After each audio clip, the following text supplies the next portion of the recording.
Hello guys. आज मैं कुछ बनाने नहीं वाला हूँ। आप लोगों से एक आइडिया शेयर करने वाला हूँ। कैसा आइडिया है? वो है, आप लोग मंथली बिल्स कैसे कम कर सकते हो। मतलब घर पे जो हम लोगों का बिल्स आता है, ये जो टीवी का बिल, फोन का बिल, जो भी आता है, ठीक है, इंटरनेट का बिल, तो total, all over total monthly bills आप लोग कैसे कम कर सकते हो। तो सबसे पहले मैं ये कहना चाहूंगा कि दो टॉपिक आज मैं कवर करूंगा। एक तो ये बिल का हो गया कि मंथली बिल कैसे कम करें, और दूसरा एक टॉपिक है कि आप आपके जो वायरलेस रूटर है, घर पे जो आपने रूटर लगाया, वायरलेस रूटर है, उस रूटर से आपको कैसे चैनल इंटरफेरेंस आप कम करें। ये चैनल इंटरफेरेंस मैंने हाल ही में नोटिस किया और मुझे काफी ट्रबल दिया ये चीज, चैनल इंटरफेरेंस। तो वाईफाई चैनल में इंटरफेरेंस को कैसे कम करें। लेकिन आजकल का जो रूटर है वो बहुत इंटेलिजेंट रूटर हो गए हैं। जो मू मिमो जो होता है, जो टेक्नोलॉजी MUMIMO, तो ये टेक्नोलॉजी है, फिर आपका बीम फॉर्मिंग टेक्नोलॉजी है, तो ये सारे टेक्नोलॉजीज मेरे रूटर में है। आप मेरा दूसरा वीडियो आप देख सकते हो, वहां पे अंडरस्टैंडिंग अ रूटर बोल के एक वीडियो है। तो वहां पे आप देख सकते हो कि एक वायरलेस रूटर से जब आप इंटरनेट एक्सेस करते हो तो क्या क्या चीजें उसमें होता है। तो उसमें 5 GHz के चैनल में क्या क्या होता है, तो इसके ऊपर एक टॉपिक मैं आज कवर करने वाला हूं कि आप अपने रूटर को कैसे बहुत अच्छे से हाई स्पीड में चला सकते हो, इक्वल नंबर ऑफ आइटम्स। तो ये बाद में मैं बताता हूँ। तो अभी मेरे घर का जो मंथली बिल है उसका मैं बात कर लेता हूँ। मेरे घर पे बिल्स किस किस चीज का आता है। एक है BSNL ब्रॉडबैंड, दूसरा है BSNL लैंडलाइन। ये ब्रॉडबैंड और लैंडलाइन को एक साथ मिला के इसका बिल आता है अराउंड 450। ठीक है, तो 450 का आता है, थोड़ा बहुत ऊपर नीच हो जाता है। कभी कोई कॉल्स ज्यादा हो गया मेरे लैंडलाइन से तो थोड़ा ज्यादा बिल आ जाता है, तो अराउंड 450 रहता है एवरेज। ठीक है। और दूसरा है मेरा जो डिश टीवी। ये जो डिश टीवी का जो है ये है 250। जो मतलब किसी के पास टाटा स्काई है, किसी के पास डिश टीवी है, इसका 250 है। तो 450 और 250 मिला के होता है 700। और 3 मोबाइल्स है मेरे घर में, तो टोटल 3 मोबाइल का भी रिचार्ज का अलग बिल आता है। हाँ, सारे मोबाइल पर अनलिमिटेड डालने का जरूरत नहीं होता था। तो एनीवे, तो सबका मिला के मेरा 700 में पकड़ रहा हूँ। मोबाइल का बिल अभी मैं छोड़ देता हूँ, जो 3 मोबाइल का जो रिचार्ज है उसका मैं छोड़ देता हूँ। ठीक है, चलो 700 रुपए में मेरा घर चल रहा था। अभी ये जो 700 रुपए का जो बिल है, जो डिश टीवी और BSNL का बिल मिला के, आपको पता है ये BSNL में मुझे क्या मिलता था। BSNL में मुझे 1 MBPS का बैंडविड्थ मिलता था। 1, कैन यू इमेजिन। अभी हम लोगों का जो जियो का नेटवर्क है, मैंने उसका स्पीड टेस्ट करके देखा, मेरे घर पे जियो का नेटवर्क का स्पीड है अराउंड 20 MBPS। तो एक वायरलेस, जो मुझे एक वायरलेस इंटरनेट कनेक्शन जो मुझे 20 MBPS देता है, तो वहां पे BSNL का वायर्ड कनेक्शन 1 MBPS देता है। हाँ, मेरा जो प्लान है बहुत सस्ते वाला प्लान है, वो मैं एग्री करता हूं। मैं BSNL का बहुत ही बेसिक प्लान यूज कर रहा था, लेकिन इतना महंगा क्यों है भाई। मैं महीने का मैं 450 रुपए अगर मैं पे कर रहा हूं, तो मुझे तो थोड़ा सा बेटर कुछ चाहिए ना। तो मोबाइल में मैं तो 150 रुपए का महीने का मैं रिचार्ज करके अनलिमिटेड मिल सकता है मुझे, जो होता है अनलिमिटेड कॉल्स और दिन का 1 GB इंटरनेट। तो अभी BSNL का जो ये जो 1 MBPS है वो है तो अनलिमिटेड, लेकिन वो 1 MBPS में डाउनलोड कितने स्पीड से होता है आपको पता है। कभी 10 kbps, कभी 20 kbps, 30 kbps मिल गया तो बहुत बड़ी बात है।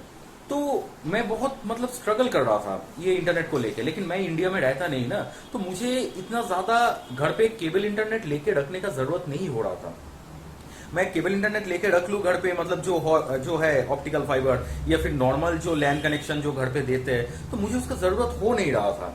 लेकिन अभी मैंने धीरे धीरे उसका जरूरत महसूस किया, मैंने हाई स्पीड इंटरनेट का जरूरत महसूस किया मैंने। क्योंकि गेम वेम तो वैसे मैं खेलता नहीं हूँ, लेकिन फिर भी ये 1 MBPS भाई फ्रस्ट्रेटिंग है। मतलब एक मूवी डाउनलोड पे बिठाओ तो दिन निकल जाता है, एक मूवी डाउनलोड होने में 24 घंटा निकल जाता है। तो ऐसा है। तो मैंने सोचा कि चलो एक हाई स्पीड इंटरनेट ले लेता हूँ। तो मेरा जो लोकेलिटी है वहां पे ऑप्टिकल फाइबर था नहीं पहले, तो अभी 2 सर्विस प्रोवाइडर एक साथ ऑप्टिकल फाइबर लेके आ गया है। तो लगभग अभी उसके बाद मैं देखा कि लगभग सारे जो जितने भी होते हैं ना, जो जियो को छोड़ के, जियो फाइबर का बात नहीं कर रहा हूं मैं, ठीक है, मेरे लोकेलिटी में अभी तक जियो फाइबर आया नहीं है। तो तो दूसरे जो भी प्रोवाइडर्स है, जैसे अलायंस हो गया, फिर बीटेल हो गया, तो और भी जो 2-3 सर्विस प्रोवाइडर्स होते हैं, तो उनका चार्जेस लगभग सेम ही होता है।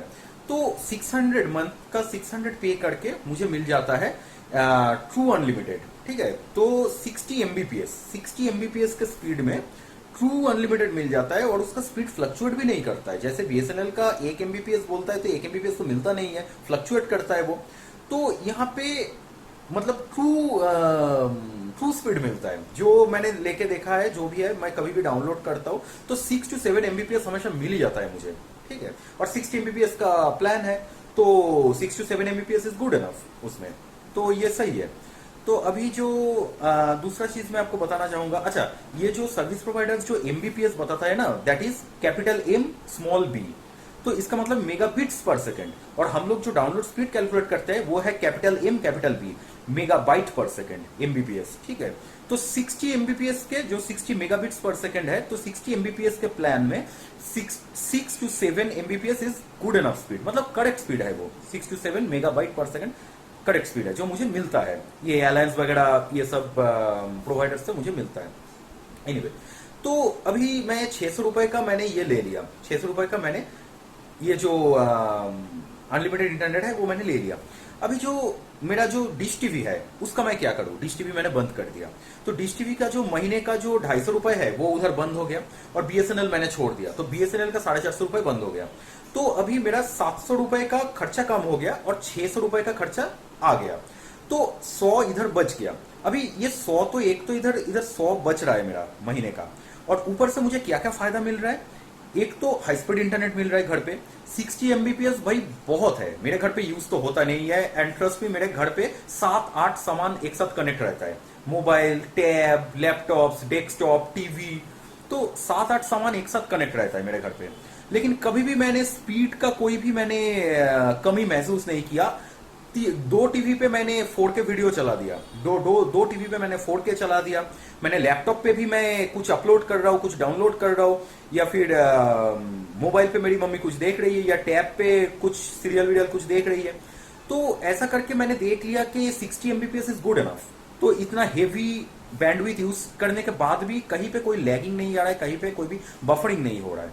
अभी मैंने डिश टीवी का कनेक्शन बंद तो कर दिया घर पे, लेकिन सारे लाइव चैनल्स कैसे देखूं। अभी ऐसा हो सकता है जैसे मेरे पापा बोलते हैं कि मुझे लाइव चैनल देखना है, मुझे लाइव न्यूज देखना है। ऐसा नहीं कि जैसे मेरी मम्मी को एक सीरियल जब हो गया, बाद में वो सीरियल देख लिया तो चल जाता है, लेकिन मेरे पापा को लाइव चैनल देखना है, या फिर मुझे भी कभी कभी लाइव चैनल देखना होता है, राइट नाउ जो चल रहा है। तो इसके लिए क्या कर सकते हैं, जैसे जियो टीवी है, जियो टीवी पे लाइव चैनल सब देख सकते हो, जियो टीवी इंस्टॉल करके। तो इधर से मैंने क्या किया, दोनों टीवी को एंड्रॉइड कर दिया, मतलब दोनों को एंड्रॉइड नहीं किया, दोनों को स्मार्ट कर दिया। एक स्मार्ट टीवी तो मेरे पास पहले से ही है, और दूसरे को मैंने स्मार्ट बना दिया। मेरे दूसरे कमरे में और एक टीवी है, उसको मैंने एमआई बॉक्स लगा के उसको स्मार्ट टीवी बना दिया। वो वन टाइम इन्वेस्टमेंट है आपका, ठीक है। एक बार आप एमआई बॉक्स लगा लोगे, अमेजन फायर स्टिक भी है, आप अमेजन फायर स्टिक भी यूज कर सकते हो। मैंने एमआई बॉक्स को प्रेफर किया क्योंकि एमआई बॉक्स थोड़ा बड़ा होता है साइज में, उसमें हीटिंग इशू कम आता है और लैग कम आता है over a period of time. मैंने दूसरे रिव्यूज मैंने फॉलो किया, मैंने थोड़ा इधर उधर थोड़ा और खुद भी थोड़ा टेस्टिंग किया। उसके बाद मैंने देखा अमेजन फायर स्टिक से एमआई बॉक्स का हीटिंग इशू कम है, इसीलिए over a period of time उसमें लैगिंग भी कम आता है। तो मेरा दोनों टीवी अभी हो गया स्मार्ट टीवी। ये दोनों टीवी को अभी मैं इंटरनेट पे चला सकता हूं। तो अब देख लो कि अगर महीने का 250 रुपए मैं कैलकुलेट करूं सिर्फ टीवी के लिए, ठीक है, महीने का 250 रुपए अगर मैं कैलकुलेट करूं तो 12 महीने का कितना होता है। 12 महीने का जितना भी होता है, तो उससे कई ज्यादा कम प्राइस में एक मैंने जी का सब्सक्रिप्शन ले लिया, और दूसरा मैंने हॉटस्टार का सब्सक्रिप्शन ले लिया, Z5 और हॉटस्टार। Z5 का सब्सक्रिप्शन लेने पे क्या हो गया, बहुत सारे चैनल्स उसमें आ जाता है, ऑलरेडी बहुत सारे चैनल्स उसमें आ जाता है। मेरे घर पे तो वैसे तो मैं जो 250 रुपए का डिश टीवी मैं यूज कर रहा था वो पिक बाई चैनल, मतलब उससे कम तो कुछ कर ही नहीं सकते आप। पिक बाई चैनल है वो, पिक बाई चैनल में मुझे 7-8 चैनल मैं देख रहा था, तो 7-8 चैनल में मुझे 250 रुपए का खर्चा आ रहा था मंथली। तो और उसका जब मैं Z5 का जब मैं सब्सक्रिप्शन ले लिया, तब Z5 के अंदर तो वैसे भी कितना 25-30 चैनल तो आ ही जाता है, उससे ज्यादा ही होगा, 25-30 चैनल से ज्यादा ही होगा Z5 के अंदर। उसके ऊपर से सारे प्रीमियम शोज आपको देखने को मिल गए। फिर हॉटस्टार का मैंने सब्सक्रिप्शन ले लिया, हॉटस्टार का 500 रुपए का सब्सक्रिप्शन, और Z5 का 999 का सब्सक्रिप्शन, तो 1,500। तो 1500 में मेरा एक साल का सारे कुछ कंप्लीट हो गया। हाँ, अभी अगर आपको कुछ ऑफबीट चैनल देखना है जो जनरली घर पे यूज होता नहीं है, जैसे सपोज आपको एनिमल प्लेनेट, नेट जियो, डिस्कवरी, ये सब मतलब मैं तो जो भी देखना है मैं ऑनलाइन देख लेता हूँ, यूट्यूब पे देख लेता हूँ या फिर उस चैनल के यूट्यूब चैनल में जाके मैं देख लेता हूँ। अभी मेरे घर पे टीवी इतना ज्यादा यूज होता नहीं था, वही जो मैक्सिमम घर पे जो होता है सिर्फ सीरियल और मूवीज और news, serial movies and news. तो इस बस इसी का यूज होता है टीवी घर पे। तो मेरे घर पे भी वही था, सीरियल मूवीज और न्यूज, बस इतना ही चलता था टीवी पे। और जो नेट जियो डिस्कवरी ये सब तो पापा भी लैपटॉप पे देख लेते हैं, मैं भी लैपटॉप पे देख लेता हूँ उनके चैनल में जाके। तो इसीलिए मैंने देख लिया कि Z5 का सब्सक्रिप्शन अगर मैं ले लूं तो सारे लाइव चैनल्स एक तो मिल रहे, ऊपर से सारे सीरियल्स का एक्सेस मिल गया, लाइव सीरियल्स का एक्सेस मिल गया। उधर हॉटस्टार में जैसे ही मैंने सब्सक्रिप्शन ले लिया, हॉटस्टार में तो शाम से पहले, मतलब जब सीरियल का जो लाइव ब्रॉडकास्ट होता है टीवी पे उससे पहले आ जाता है उसमें। तो मम्मी खुश हो गई। तो इसके बाद मेरा भी खर्चा कम हो गया। अभी 250 रुपए मंथली देने से अच्छा है मैं 1500 ईयरली खर्च कर लूं। 1500 ईयरली खर्च करके मुझे उससे ज्यादा मिल रहा है मुझे। और जो भी टाटा स्काई या वीडियोकॉन टीवी जो भी यूज करता है उनका खर्चा तो और भी ज्यादा है। मैंने कोई भी वो बुके टाइप का प्लान नहीं लिया, वो जो सुपर होम क्या फैमिली पैक ये सब जो होता है ना, जो डिश टीवी या ये सारे सर्विस प्रोवाइडर देते हैं, मैंने तो वो पैक भी नहीं लिया। वो लेता तो और भी महंगा हो जाता। मैं पीक बाई चैनल पे देख रहा था और उसी में मेरा 250 रुपए जा रहा था और चैनल कितना 7-8 मिल रहा था। तो फिर मेरा जी और हॉटस्टार का सब्सक्रिप्शन लेने के बाद मैं तो खुश हो गया, मेरे घर वाले खुश हो गए। तो अभी ये चीज होम टू होम वेरी कर सकता है, पर्सन टू पर्सन वेरी कर सकता है। मैं अपना स्टोरी आपको बता रहा हूँ। तो ये हो गया मेरे टीवी का जो स्टोरी है। अभी मैं आपको मेरा टीवी का सेटअप मैं दिखा देता हूँ ताकि आप लोगों को अच्छे से समझ में आ जाए कि ये स्मार्ट टीवी बनाने के बाद मतलब कैसा होता है फिर। तो ये है मेरा मेरा जो बेडरूम है उसका टीवी, ठीक है। तो ये जो रूटर है इसमें ऑप्टिकल फाइबर यहाँ पे आके कनेक्ट हुआ है। ये ऑप्टिकल फाइबर से ये रूटर चलता है, ठीक है। वही जो मैंने अभी बोला 60 एमबीपीएस का प्लान है। तो यहाँ से मेरा ये स्मार्ट टीवी अभी चल रहा है, ठीक है। ये मेरा इस रूम में मेरा एलजी का स्मार्ट टीवी है। तो यहाँ से मैं कुछ भी इसको ओपन करके मैं देख सकता हूँ। सपोज मैं Z5 को ओपन कर लिया, ये Z5 पे अभी मैं जो भी मैं देख रहा हूँ Z5 पे आप देख सकते हो।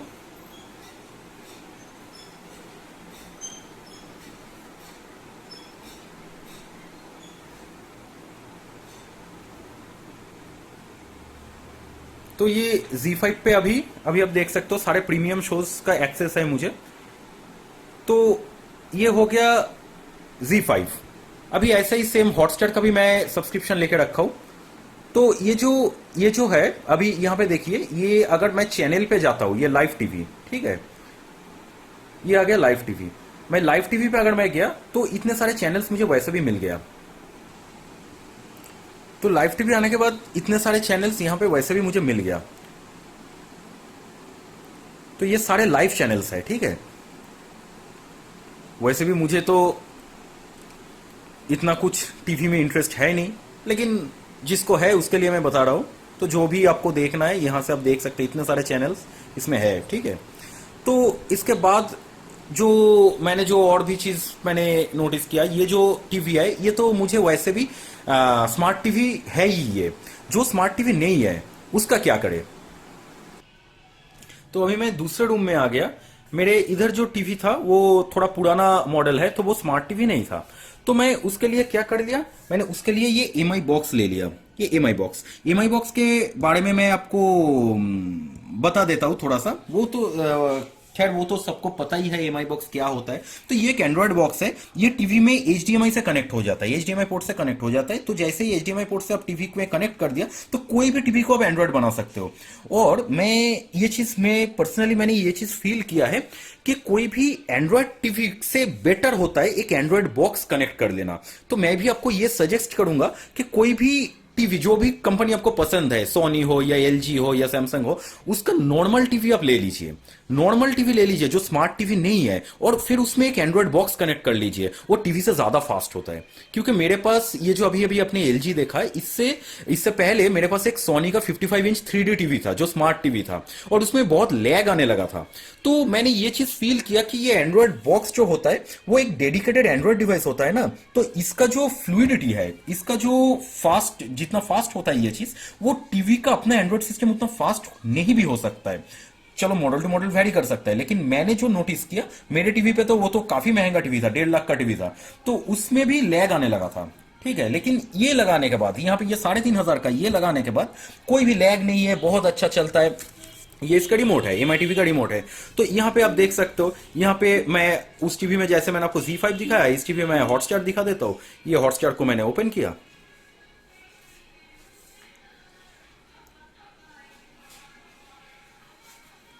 तो अब देख सकते हो सारे सीरियल्स यहाँ पे एकदम, सारे नए सीरियल्स यहाँ पे आ रहे हैं, सारे शोज आ रहे हैं। आप लोग यहाँ से मतलब सारे प्रीमियम शोज को एक्सेस कर सकते हो। तो सारे प्रीमियम शोज को आप एक्सेस कर सकते हो। तो मैंने दूसरे टीवी को भी मैंने स्मार्ट टीवी बना दिया, तो इससे मेरा और एक फायदा हो गया। तो घर पे अभी दोनों टीवी स्मार्ट टीवीज है, दोनों इंटरनेट पे चलता है, दोनों में प्रीमियम शोज एक्सेस्ड है। तो बस, तो मुझे और टीवी किस काम के लिए चाहिए? सारे चैनल्स मुझे मिल गए, प्रीमियम शोज मिल गए जो पहले मिल नहीं रहा था, इतने पहले से ज्यादा चैनल्स मिल गए मुझे। तो बस, और तो किसी काम के लिए टीवी चाहिए नहीं ना। तो चलिए अभी बात करते हैं दूसरे टॉपिक पे। दूसरा जो टॉपिक है वो क्या है? वो दूसरा टॉपिक है कि आप लोग जो चैनल इंटरफेरेंस है, वाईफाई में एक प्रॉब्लम होता है। घर पे आके एक वाईफाई रूटर लगा दो, ठीक है? तो एक वाईफाई रूटर जैसे ही अपने घर पे लगा दिया, तो उस वाईफाई से आप सारे चीज एक्सेस करने लग गए। तो बढ़िया है, सब चीज उस वाईफाई से एक्सेस हो रहा है। लेकिन अब ज्यादा सामान एक साथ एक रूटर में कनेक्ट करोगे ना, तो उसमें चैनल इंटरफेरेंस बोल के एक चीज अराइज करता है। मतलब ये जो 2.4 गीगाहर्ट्ज का जो सिग्नल होता है, जो बैंड होता है, अब मेरा दूसरा रूटर का दूसरा एक वीडियो है, मैं सजेस्ट करूंगा प्लीज वो एक बार पहले आप देख लीजिए, नहीं तो ये हो सकता है आपको उतना ज्यादा समझ में आएगा नहीं मैं जो भी बता रहा हूं अभी। तो रूटर में एक चैनल इंटरफेरेंस बोल के एक चीज होता है। तो 2.4 गीगाहर्ट्ज का जो बैंड होता है, तो आज तक मैक्सिमम रूटर 2.4 गीगाहर्ट्ज के बैंड में ही चल रहा था। तो 5 गीगाहर्ट्ज एक नया टेक्नोलॉजी है जो अभी हाल ही में आया है। 5 गीगाहर्ट्ज, मेरा ये जो रूटर मैंने अभी आपको दिखाया वो 5 गीगाहर्ट्ज का रूटर है, ठीक है? तो 5 के उसमें डुअल बैंड रूटर है, 5 गीगाहर्ट्ज भी है, 2.4 गीगाहर्ट्ज भी है। लेकिन मैंने क्या किया, मैंने ये सबसे पहले नोटिस किया कि मेरे घर पे ना ब्लूटूथ, ये थोड़ा रिसर्च करने के बाद मुझे पता चला ब्लूटूथ भी 2.4 गीगाहर्ट्ज पे चलता है। ब्लूटूथ का भी जो फ्रीक्वेंसी होता है ना, वो भी 2.4 गीगाहर्ट्ज पे चलता है। तो अभी मेरे घर पे मैं आपको दिखा देता हूं। तो मेरा जो सेटअप है वो कैसा है, ये जो रूटर है ये एक डुअल बैंड रूटर है, ठीक है? 2.4 गीगाहर्ट्ज एंड 5 गीगाहर्ट्ज, ये एक डुअल बैंड रूटर है। तो ये रूटर से क्या क्या चलता है? ये रूटर से ये होम थिएटर चलता है, ये टीवी चलता है, मेरे दूसरे रूम में मैंने जो टीवी दिखाया वो चलता है, ये मेरा एक डेस्कटॉप कंप्यूटर है ये चलता है, 3 मोबाइल चलते हैं, एक टैब चलता है, 2 लैपटॉप चलता है, ठीक है? तो एट अ टाइम कम से कम 7-8 डिवाइस तो चलता ही है मेरे एक रूटर से। तो ये सारे के सारे डिवाइस जब ये एक सिग्नल में जाके घुसेगा ना 2.4, मेरे बहुत सारे डिवाइस है जो 5 गीगाहर्ट्ज पे चलता है, जैसे ये 5 गीगाहर्ट्ज पे चलता है, मेरा फोन 5 गीगाहर्ट्ज पे चलता है, लैपटॉप 5 गीगाहर्ट्ज पे चलता है। तो उसके बाद भी मैंने चैनल इंटरफेरेंस नोटिस किया। क्या हो रहा था, मैं जब ब्लूटूथ से कनेक्ट कर रहा था मेरे फोन से मेरे होम थिएटर को, ये मेरा होम थिएटर है, जब मैं फोन से ये होम थिएटर को मैं कनेक्ट कर रहा था, ब्लूटूथ से कनेक्ट कर रहा था, तो साउंड कट के आ रहा था। तो मैं सोचने लगा कि ये चीज क्यों हो रहा है। फिर मैंने नोटिस किया कि मैं रूटर को बंद करके देखता हूं। मैंने रूटर को बंद कर दिया, फिर ब्लूटूथ से कनेक्ट करके चलाया, मैंने देखा अभी तो कोई भी इंटरफेरेंस नहीं है। मेरे घर पे दूसरा और एक रूटर है, उसमें इंटरफेरेंस और भी ज्यादा है। वो थोड़ा पुराना रूटर है, उसमें उतने इंटेलिजेंट चैनल डिस्ट्रीब्यूशन नहीं है। उसमें थोड़े पुराने जमाने का जो रूटर होता है ना, मेरा दूसरा जो रूटर है मैं दिखाऊंगा अभी आपको, वो अराउंड 6-7 साल पुराना है। तो उसमें जो चैनल इंटरफेरेंस का जो चीज है उसमें और भी ज्यादा है। तो खैर मैं बता देता हूँ। एक तो है मेरा ये हेडफोन, ये एक वायरलेस हेडफोन है, ब्लूटूथ नहीं, ये एक वायरलेस हेडफोन है जो ये ट्रांसमीटर से चलता है। ये मैंने और एक आपको लास्ट वीडियो में आप देख सकते हो, मैंने ये ट्रांसमीटर को ऑप्टिकल फाइबर से कनेक्ट किया है, टीवी से एक ऑप्टिकल फाइबर निकला है उससे कनेक्ट किया मैंने। तो ये ट्रांसमीटर से ये मेरा जो हेडफोन है ये चलता है। तो इसका भी सिग्नल में इंटरफेरेंस आने लग गया, इसका भी साउंड कट के आ रहा था। जब भी मैं ये हेडफोन से मैं सुनता था, जब भी मैं ये टीवी का साउंड मैं हेडफोन से सुनता था, तो साउंड कट रहा था। मैंने रूटर को बंद कर दिया, फिर मैंने देखा ये तो बढ़िया चल रहा है, कोई प्रॉब्लम नहीं है। तब मेरे को समझ में आया कि ये चैनल इंटरफेयर कर रहा है। एक तो ब्लूटूथ का इंटरफेरेंस बढ़ गया, दूसरा है मेरा जो 2.4 गीगाहर्ट्ज है उसका इंटरफेरेंस बढ़ गया। तो मैंने क्या किया, मैंने जितना मैक्सिमम पॉसिबल है सबको लैन पे कर दिया, लैन केबल पे। अभी देखिए मेरे रूटर के पास टीवी लगा हुआ है एकदम नजदीक में, मेरा होम थिएटर भी रूटर के पास लगा हुआ है। तो ये सब वाईफाई से एक्सेस क्यों देना इनको सीधा सीधा मैंने वायर से कनेक्ट कर दिया। ये जो है ये तो रूटर के इनपुट वायर है, ये वाला इनपुट वायर है, इससे इंटरनेट घुस रहा है इसमें, और ये सारे आउटपुट वायर है। तो एक चला गया मेरे ये डेस्कटॉप कंप्यूटर में, ये भी मैंने लैन से कनेक्ट कर दिया, सारे के सारे मैंने लैन केबल से कनेक्ट कर दिया।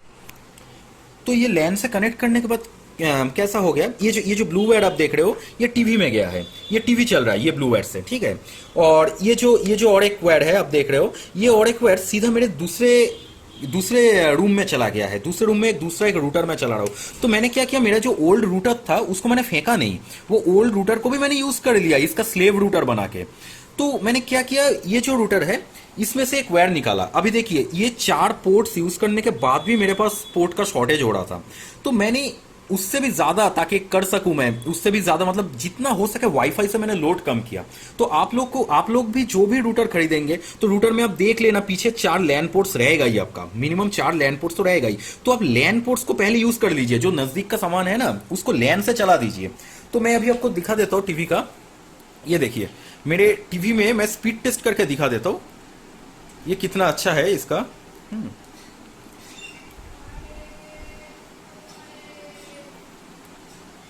ये आ गया मेरा स्पीड टेस्ट का, ठीक है।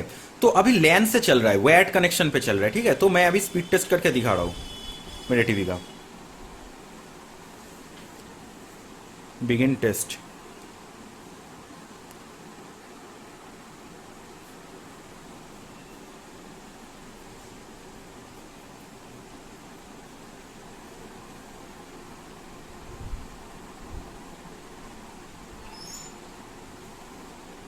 देखा आपने?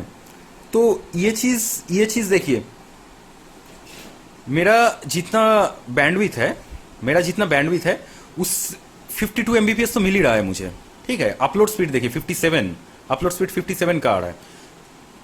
दोबारा एक बार टेस्ट करके दिखा देता हूं। तो 52 एमबीपीएस 57 एमबी। तो ये और एक बार टेस्ट होने के बाद ये देखिए 53 मेगाबिट्स पर सेकेंड इसका जो स्पीड है। तो ये चीज आप देख सकते हो कि लैन केबल से लगाने के बाद भी सेम स्पीड देता है, इफ नॉट बेटर। पर्सनली मैंने फील किया है कि लैन केबल से कनेक्ट करता हूं तो स्पीड बेटर मिलता है। लेकिन आजकल का रूटर इतना बढ़िया हो गया है, उसका बैंडविड्थ इतना अच्छा है। मेरा तो ये 2700 एमबीपीएस का बैंडविड्थ है इसका, ठीक है। टोटल बैंडविड्थ जो है 2.4 गीगाहर्ट्ज और 5 गीगाहर्ट्ज को मिला के जो बैंडविड्थ है वो 2700 एमबीपीएस है, मतलब 2.7 जीबीपीएस, ठीक है। तो इतना बैंडविड्थ तो बहुत ज़्यादा है मेरे लिए, तो यूज़ भी नहीं होगा। तो मैं फाइनली आपको बता देता हूँ, एक केबल से मैंने ये कनेक्ट कर लिया, मेरा डेस्कटॉप कंप्यूटर कनेक्ट कर लिया। एक केबल से मैंने अपना ये होम थिएटर को कनेक्ट कर लिया, ये वाले केबल से होम थिएटर कनेक्ट कर लिया, इससे टीवी कनेक्ट हो गया और ये चला गया मेरे दूसरे रूम में। अभी देखिए 4 पोर्ट भी मुझे कम पड़ रहा था, तो मैंने इधर एक हब लगा दिया। कोई जरूरी नहीं है कि आप भी एक हब यूज कर लो, कोई जरूरी नहीं है। तो मैं लैन के ऊपर मैं थोड़ा ज्यादा एम्फेसाइज करता हूं, मतलब वाईफाई से ज्यादा मुझे लैन पसंद है, तो इसलिए मैंने ये हब लगाया। आपको कोई जरूरत नहीं है, अगर जरूरत नहीं है तो आप बिल्कुल भी ऐसा कुछ मत करो, ठीक है। तो सीधा सीधा मैंने आप अभी के लिए आप इतना सोच लो कि ये जो केबल है, ये लैन केबल है, मैं दूसरे रूम में लेके गया, ठीक है। तो दूसरे रूम का मैं अभी आपको सेटअप दिखा देता हूँ। तो ये लैन केबल को मैं, आप देख सकते हो, ये ऐसा रूम के साइड से मैं लेके चला गया। ये यहाँ पे दूसरे वायर भी है, मेरा लैंडलाइन का भी वायर था इसमें, मेरा डिश टीवी का भी वायर था। तो अभी मैं दूसरे रूम पे जाके आपको दिखाता हूँ। तो ये हो गया मेरे दूसरे रूम का सेटअप। तो इस सेटअप में आप देख सकते हो यहाँ पे एक दूसरा रूटर है। ये रूटर उस रूम से जो वायर आता है, जो लैन केबल आता है, तो वो यहाँ पे आके घुस जाता है। तो ये उसका स्लेव रूटर है, वो रूटर चलेगा तो ये रूटर चलेगा, ठीक है। अभी आप देख सकते हो ये रूटर से भी मैंने एक स्पेयर लैन का केबल मैंने निकाल के रखा है। ये रूटर में भी ये चीज एक स्पेयर लैन का केबल कनेक्ट करके मैंने रखा है कि यहाँ पे कोई भी लैपटॉप कनेक्ट करेंगे तो डायरेक्ट लैन का केबल उसमें डाल देंगे। उसका और एक रीजन भी है, मेरे घर पे ना मैं बहुत ज्यादा मूवीज मैं अपने कंप्यूटर से, पापा के कंप्यूटर में या फिर मम्मी के कंप्यूटर में मैं ट्रांसफर करता रहता हूँ। जो भी मूवीज मुझे पसंद आता है मम्मी पापा को मैं वो भेजता रहता हूँ। तो मेरे घर पे मैं लैन यूज करता हूँ, एक कंप्यूटर से दूसरे कंप्यूटर में मूवी भेजने के लिए मैं लैन यूज करता हूँ। तो मेरा वो काम भी इससे हो जाता है। 2 रूटर तो आपस में कनेक्टेड है ही, और लैन केबल से दोनों कंप्यूटर को, 2 एंड में 2-3 कंप्यूटर को मैंने साथ में कनेक्ट कर लिया। मेरा वो डेस्कटॉप कनेक्टेड है ऑलरेडी, मैं अपने लैपटॉप को कनेक्ट कर लिया। मैंने अभी जो हब दिखाया ना आपको, उस हब से एक वायर निकाल कर मैं अपने लैपटॉप में डाल देता हूं। वाईफाई से भी नेटवर्किंग कर सकते हैं, लेकिन due to some reasons of mismatching of operating system और something else, I don't know, मैं बहुत कोशिश करने के बाद भी मैं सारे लैपटॉप और डेस्कटॉप को साथ में एक सिंगल नेटवर्क के अंदर, वायरलेस नेटवर्क, एक सिंगल वायरलेस नेटवर्क के अंदर मैं नहीं ला पाया। इसलिए मुझे वायर्ड नेटवर्क पे जाना पड़ा, ताकि मेरे जो डेस्कटॉप है, मेरा जो लैपटॉप है, पापा का जो लैपटॉप है, ये सारे चीजें एक साथ एक सिंगल नेटवर्क पे आ सके। तो अभी मैं ये वायर्ड कनेक्शन से ही मैं यूज कर रहा हूँ, और वाईफाई से बहुत बेटर है वायर्ड कनेक्शन। आप इतने बड़े बड़े फाइल जब ट्रांसफर करोगे ना, लैन से करना ही बेटर है, वाईफाई से ज्यादा लैन पे मुझे भरोसा है। तो एनीवे, तो ये रूटर पे आप देख सकते हो, इस रूम में मैंने ये एक स्लेव रूटर बना लिया। तो पुराना रूटर आप कभी फेंको मत या उसको डिकमीशन मत करो, उसको लेके घर के दूसरे एंड में लगा दो। एक लैन केबल डाल के, घर के एक रूम से दूसरे रूम में एक लैन केबल डाल के आप वहां पे एक स्लेव रूटर बना दो। तो क्या हो जाएगा, आपका वाईफाई एरिया भी बढ़ गया, आपके वाईफाई के ऊपर लोड भी कम हो गया। अभी मम्मी पापा का जितना भी वाईफाई डिवाइसेस है, मैंने उसको ये रूटर से कनेक्ट कर दिया।